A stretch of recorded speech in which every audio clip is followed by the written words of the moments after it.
Welcome to some new r/malicious compliance stories, where people comply to the letter but not the spirit of a request. I hope you had a great day. Thanks for all the likes and comments on the last video. If you would like to support this channel, please hit the like button and consider subscribing if you enjoy the content. And now let's start with the first story. It's called Timestamps. This job was from several years ago. I was the last person to leave. I worked until 5:30 PM. When we faxed out documents, they were timestamped.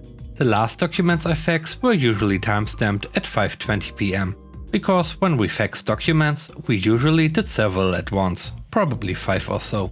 After faxing, you have to go back to your computer, log them out into different programs, initial them with the times and then file them. This takes time, especially when you have like 5 documents. As the last person in the department, I then would not only have to log off the 5 programs I use and shut down my computer. I also had to check the cubicles around me, log the files and make sure the fax machine has paper for incoming faxes. Also, I had to make sure all the inboxes have a blank paper on top, so that when security walks by they don't see the confidential information underneath. Not like they can flip over a piece of paper if they really wanted to, right? I gather my things, mark my timesheet and head out. Now, if anyone leaves the building after 5:15, you have to sign out at the security desk. So I usually signed out about 5:35ish. My schedule is until 5:30. I work until 5:30. Review time comes, and my manager tells me I need to be faxing documents all the way up until 5:30. We are there until 5:30. I explain to him what I actually do when I close up the department. He says, whatever, I want to see timestamps up to 5:30 PM. So I start doing that. I'm in no rush, I don't slow down, but I don't rush myself out. Now I'm signing my timesheet at 5:40 and sign out at security at 5:45. Roll around to the week after, on Monday. The manager approaches me after going over the timesheets. Of course he asks me why am I signing out so late. My schedule is 5:30 and security has me signing out at 5:45. I tell him he told me I had to fax out up until 5:30. I can't do that and close up by 5:30. He says fine, fax until 5:25. Your coworker can file them in the morning. Make a folder and let her know. Now, filing takes only about 2 minutes.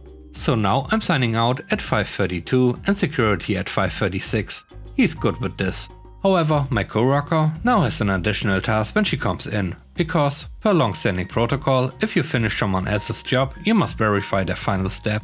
So she has to go into both programs of those files and double check I logged them out in those programs. Adding another maybe 10 minutes to her load of work before she can start her daily jobs. On the second day of this, the manager is asking her why he hasn't gotten any files from her by a certain time as he usually does. She tells him exactly why. Of course we have talked about this way before and knew all of this was going to happen and knew the final outcome long before he did. Finally, with great exasperation, he looks at me and says, final fax time 5:20. I don't want to hear another word about this, and walks out.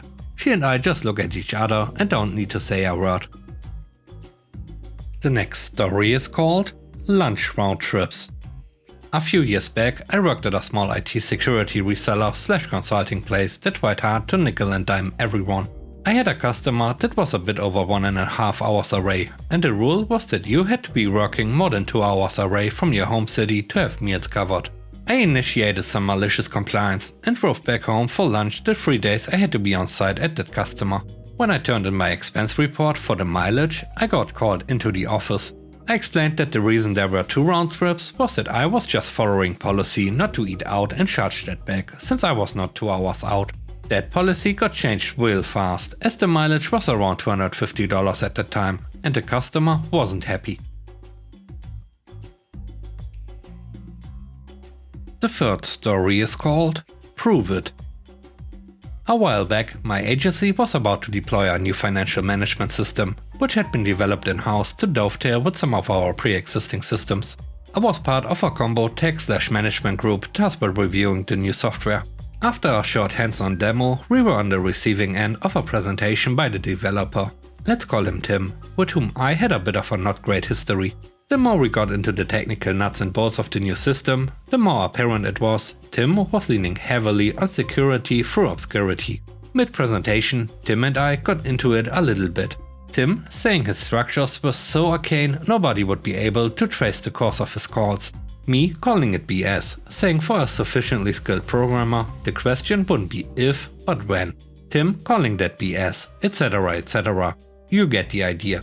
After a few exchanges, an irritated Tim said, "You think it would be so easy to crack?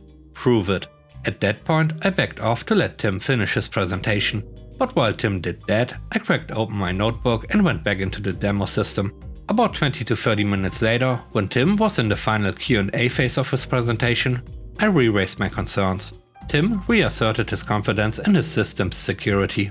At which point I asked, "So, you are saying you would have no qualms trusting the system to protect your personal data?" And slid a piece of paper across the conference table to Tim. Tim looked at the paper, then back at me, then back to the paper again as his face turned beet red. This, of course, did not go unnoticed by the other attendees, who looked curiously, and those who actually knew me smirkingly, at me. Not wanting to disappoint, I asked him if he wanted to share the contents of the note with everyone. A negative headshake was his only response.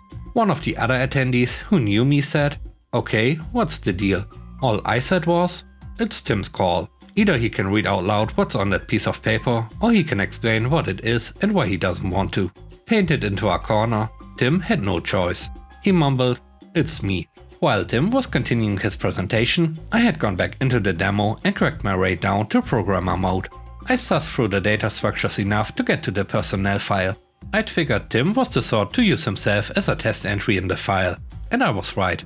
His security through obscurity held out for less than a half hour. And on that piece of paper, nothing much, just Tim's social security number. Afterward, the group decided some redesign was necessary before the system ran into testing for production deployment. Unanimously, including Tim. He moved on shortly after. The last story is called Birthday Loophole. This happened about 10 years ago, when my child was in a school in a really small town in a rural area. We were new to the area, and I had met very few people and even fewer other parents. I had no time to mix with parents at the 1 or 2 events the school had during the few weeks we'd been in the district. With my kid's birthday coming up, I knew this would create a problem when it came to having her first big birthday party that consisted of more friends than relatives. The school had a policy that stated if a child wanted to invite their classmates to a party via invitations handed out in class, they had to bring an invitation for every child in the class. Dumb? Yes. Enforced with gusto? Absolutely. Parents were having parties for 20 to 30 kids every birthday. I'd already seen this with the one party we'd attended, and through conversations with the 2 other parents there, I learned of the school's adamant enforcement of this policy. And that the parents hated it.